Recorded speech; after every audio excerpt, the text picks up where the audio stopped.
Bon, salut à tous. Je vais réagir à une étude de cas de Stéphane Edouard. Donc en résumé, je vais vous la faire rapide, hein. C'est un gars qui appelle, c'est un VIP, donc c'est un client de Stéphane Edouard depuis 5 ans. Et après 5 ans, il appelle Stéphane Edouard. Il a rencontré une fille en Asie, donc je sais plus, c'est à Hong Kong, il me semble, je sais plus trop. C'est dans une ville en Asie, en tout cas à l'étranger. Et en gros, il veut la rejoindre là-bas. Il comptait s'expatrier, il a posé la question à la fille si elle pouvait l'accueillir, si elle était disponible pour l'accueillir quand il va voyager, qu'il va arriver là-bas. Et la fille lui a dit oui, il n'y a aucun souci, je serai disponible, je pourrais t'accueillir, tout est bon pour moi de mon côté. Et ce gars-là, en fait, il appelle Stéphane Edouard pour une seule chose, par rapport à des textos. Parce que cette fille-là, elle n'envoie pas des textos aussi souvent que lui l'aurait voulu. Parce qu'il a des craintes par rapport à ça, par rapport au fait que cette fille-là n'envoie pas de messages aussi souvent que lui l'aurait voulu. Donc Stéphane Edouard lui répond de manière très cohérente, hein. Tout ce que dit Stéphane Edouard dans cette étude de cas est parfaitement plausible. Je pense que Stéphane Edouard a parfaitement bien répondu. Et en gros, il a dit, c'est pas un problème en fait le fait qu'elle envoie pas de textos aussi souvent que ça. Ce qui compte, c'est qu'elle ait validé le fait qu'elle sera là, elle sera disponible quand tu vas arriver là-bas. C'est ça qui compte. En gros, le niveau d'intérêt que cette fille a pour ce gars-là, on peut le mesurer par rapport au fait qu'elle a accepté justement de l'accueillir, qu'elle était disponible, qu'elle était avenante, tous les feux étaient verts par rapport à ça. Donc le fait qu'elle envoie pas de textos aussi souvent que lui l'aurait voulu, c'est anecdotique. C'est vraiment, c'est secondaire. C'est pas à prendre en compte. Même si on peut comprendre qu'il a des craintes, parce que c'est un changement de vie pour lui, donc il veut être rassuré. Donc je peux comprendre cette étude de cas, ok. Mais c'est pas ça qui va m'intéresser dans cette étude de cas précisément. Ce qui va m'intéresser, c'est ce que Stéphane Edouard va dire juste après.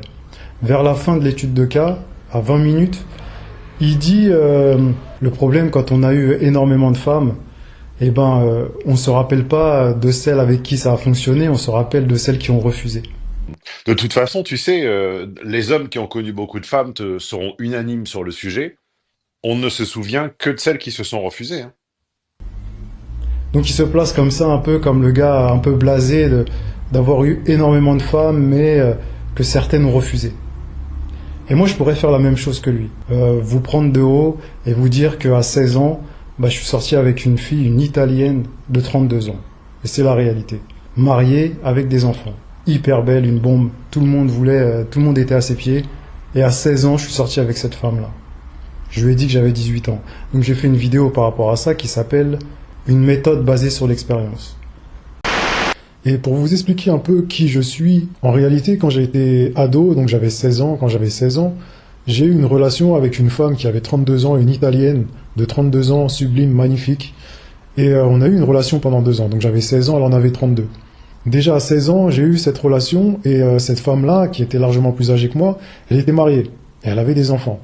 Et cette femme était amoureuse de moi. Elle était amoureuse de moi, elle me faisait beaucoup de cadeaux, elle était réellement amoureuse. Moi, j'étais ado, j'en profitais. Et pour ceux qui vont dire oui, c'est une honte, et c'est Brigitte Macron, en fait, oui et non. Parce que moi, j'étais bien content et je lui ai menti sur mon âge. Je lui ai dit que j'avais 18 ans parce que je faisais un peu de sport, j'étais quand même assez grand. Donc souvent, même quand j'allais en Espagne en boîte de nuit, j'avais 16 ans, les videurs ne regardaient pas ma carte d'identité, juste en me regardant, ils voyaient que je faisais plus que mon âge. Pour vous dire que bon, j'en paraissais 18, même si j'en avais 16 et que je lui avais menti. Et du coup, voilà, pour vous dire que j'ai eu accès à des femmes qui sont très prisées, qui sont très sollicitées, qui sont très jolies. Donc, moi aussi, je pourrais faire comme lui. Je pourrais vous dire, ouais, moi j'ai eu énormément de femmes, mais celle que je retiens, c'est celle que j'ai pas réussi à avoir. Si tu me prends au dépourvu et que tu me demandes spontanément, en 5 secondes, de te citer 2 ou 3 noms ou 2 ou 3 moments personnels qui m'ont marqué dans ma vie, ou 2 ou 3 personnes, probablement 2 sur les 3, voire les 3, ce sera des histoires qui n'ont pas pu avoir lieu, ou qui sont mortes dans l'œuf, ou qui ont avorté, au sens figuré. Mais c'est pas ça que je vais vous dire, moi. Je vais vous dire que Stéphane Edouard, en réalité, il est incapable d'expliquer comment ça se fait que ça a fonctionné avec énormément de femmes, et comment ça se fait qu'il y a des femmes qui ont refusé. Moi, je suis capable de vous l'expliquer par rapport à mes relations. Et c'est pour ça que je vous parle d'une méthode de séduction qui active le désir chez n'importe quelle femme. Parce que j'ai fait une introspection dans mes relations passées, dans mes relations amoureuses. Et par exemple, par rapport à cette femme-là de 32 ans, avec qui je suis resté 2 ans quand j'avais 16 ans, on est resté 2 ans et demi ensemble, elle était amoureuse de moi en plus. En fait, avec le recul, j'ai fait une introspection et j'ai compris précisément pourquoi cette femme-là était tombée amoureuse de moi. Donc c'est ça qu'il faut dire à ses clients. Si on a des VIP qui payent plusieurs centaines d'euros et qui la seule réponse qu'on a, c'est des pauvres réponses à des questions de texto c'est des questions de fréquence à laquelle on doit envoyer ou pas des textos, je veux dire c'est très léger. Donc je suis à un autre niveau quand même de réflexion et à un autre niveau de proposition. Là je suis en train de vous dire, en gros j'ai fait une introspection de toutes mes relations et contrairement à Stéphane Edouard, moi je vais pas m'enfler d'orgueil, vous prendre de haut, vous dire moi j'ai eu plein de femmes, etc. Je vais pas vous dire ça, je vais vous dire les raisons pour lesquelles j'ai eu certaines femmes. Et maintenant, et à la lumière de tout ce que je comprends aujourd'hui, je sais exactement et précisément pourquoi il y a des femmes que j'ai voulues qui ont refusé. Et ça, c'est quelque chose que Stéphane Edouard, du haut de toute son expérience, entre guillemets, soi-disant vétéran de la séduction. Ça, c'est un petit conseil pratique, on va dire, de vétéran du game. J'ai le même bagage que lui en termes d'études et en termes d'expérience. On a quasiment le même bagage. Ça veut dire que j'ai étudié autant que lui, sauf que aujourd'hui, moi, je débarque là sur Internet, sur YouTube. Donc c'est très récent pour moi ce que je fais là. J'ai écrit des livres, je développe des choses, et ça vous mène à ce que je suis en train de vous dire. Ça vous mène à comprendre ce qui déclenche le désir chez n'importe quelle femme. Et j'ai compris ça en faisant une introspection de mes relations. Ben, ça serait bien qu'il vous explique comment il a fait pour séduire toutes ces femmes, puisqu'il se vante d'avoir eu énormément de femmes. Moi, je veux bien le croire. Mais est-ce qu'il est capable de nous l'expliquer? Est-ce qu'il est capable de nous expliquer comment il a fait pour les avoir? Dire que Stéphane ne connaît pas le levier chez les femmes est un peu gros, il a justement eu accès à des femmes dont peu peuvent se targuer. Il y a énormément d'hommes qui ont du succès avec les femmes et qui sont incapables de l'expliquer de manière rationnelle. Dire qu'il connaît, c'est bien, le prouver c'est mieux. Du coup, quel est le levier qui active le désir chez les femmes, puisque Stéphane Edouard le connaît? Pas de réponse de notre cher Antoine. Le conseil de Stéphane Edouard pour séduire une femme enfant. Tu vois bien sur les réseaux, le prototype, le prototype de l'alpha, c'est toujours depuis aussi longtemps que j'ai Internet, c'est-à-dire depuis plus de 30 ans, c'est toujours exactement le même look, c'est-à-dire la veste sombre, la chemise blanche, le regard à la fois entre violent et inexpressif. C'est toujours, il faut que ça prenne la lumière d'une certaine façon, etc. Et plus on tombe dans les catégories populaires et un peu neuneux, plus c'est caricatural. Après, tu rajoutes les tatouages, le bronzage, la connerie, etc.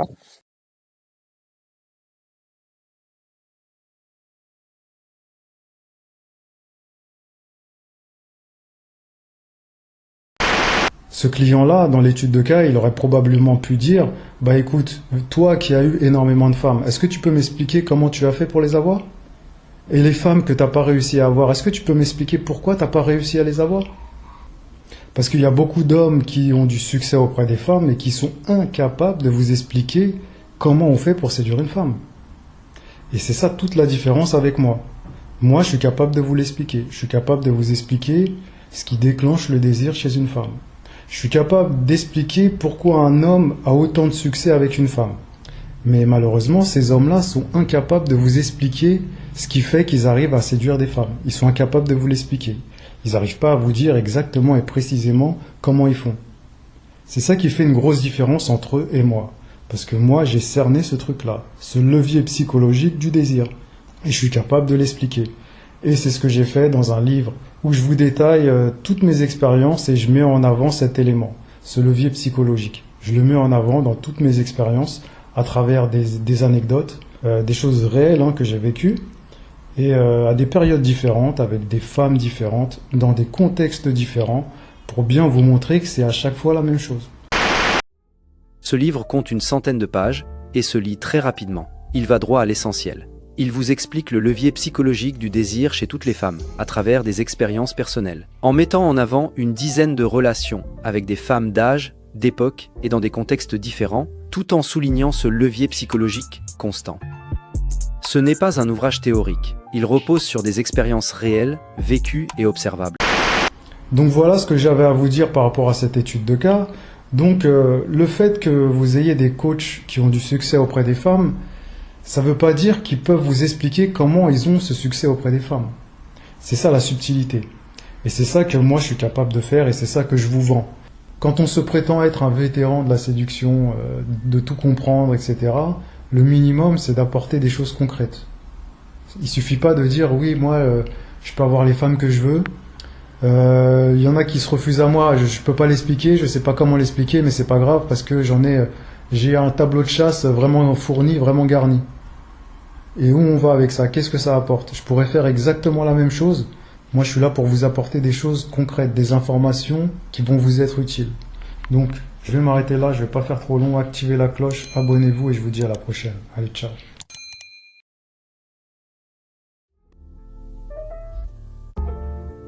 Lien en description pour commander les livres.